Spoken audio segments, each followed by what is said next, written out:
Туугандар, ассаламу алейкум. Урматтуу Дон Кабар YouTube каналыбыздын катталуучулары, алыстан жакындан көрүп жаткан мекендештер, саламатсыздарбы? Бүгүн 23 апрель 2025 жыл кечки курстарды көргөзүп беребиз. Туугандар, каналда жаңы болсоңуздар бизди колдоп, видеого тырс лайктардан басып көрүңүздөр. Бүгүн түштөн кийин өзгөрүүлөр болуп кетти, туугандар. Бир сыйра көрүп алыңыздар. Бұл жерде доллар 87 сом 35 тыйын, доллар өсіп қалды, евро 99 сом 20 тыйын, евро өсіп қалды, туғандар. Рубль 1.05, рубль біраз түшкөндөй көрінөт, лира 2 сом 40 тыйын, юань 12 сом 10 тыйын, қазақ теңгесі 0.1173. Қандай курс болбосун, достор? Біз сіздерге көргөзүп бере беребиз, сіздер тырс лайктардан басып көрүңүздөр. Кечки курстарды көрүп жатасыздар, туугандар. Анда биз менен чогуу болуңуздар, алдыда дагы көргөзүп беребиз кандай болуп жатат. Достор, Айкүр акча алмаштыруу жайында доллар 87 сом 35 тыйын, евро 99 сом, рубль 1.06. Эң жогору рубль ушул жерде экен. 1.07,5 тыйындан сатат, лира 2 сом 35 тыйын. Казак теңгесин сураган бир туугандар көп болуп атат акыркы күндөрү. Мына казак теңгесин көрүп алыңыздар, 0.12 тыйын.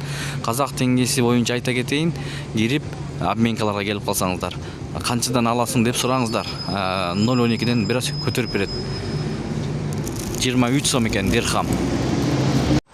Партнер акча алмаштыруу жайын көрүп алыңыздар. Доллар 87 сом 35 тыйын, евро 99 сом 40 тыйын, евро дагы көтөрүлдү.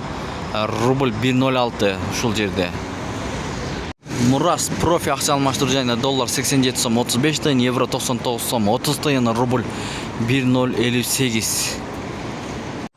Партнер акча алмаштыруу жайын көрүп алыңыздар. Доллар 87 сом 35 тыйын, евро 99 сом 40 тыйын, евро дагы көтөрүлдү. Рубль 1.06 ушул жерде. Бул обменканы көрүп алыңыздар. Бул жерде доллар 87 сом 35 тыйын, евро 99 сом, рубль 1.05,5 тыйын. 1000 рубль ушул жерден тапшырсаңыз 1055 сом болот экен, сатып алсаңыз 1070 сом болот экен. 1000 рубльыңыз. Казак теңгеси 0.1173, юань 12 сом 10 тыйын, түрк лирасы 2 сом 30 тыйын. Туугандар, кечки курстар мына ушундай болду. Сиздер менен канал автору Данияр болду, Дон Кабар каналы. Ар дайым бизди колдоп, видеого лайк басып каналды ар дайым күтүп жаткан бир туугандарга ыраазычылыктарды билдиребиз. Кечки курстар ушундай.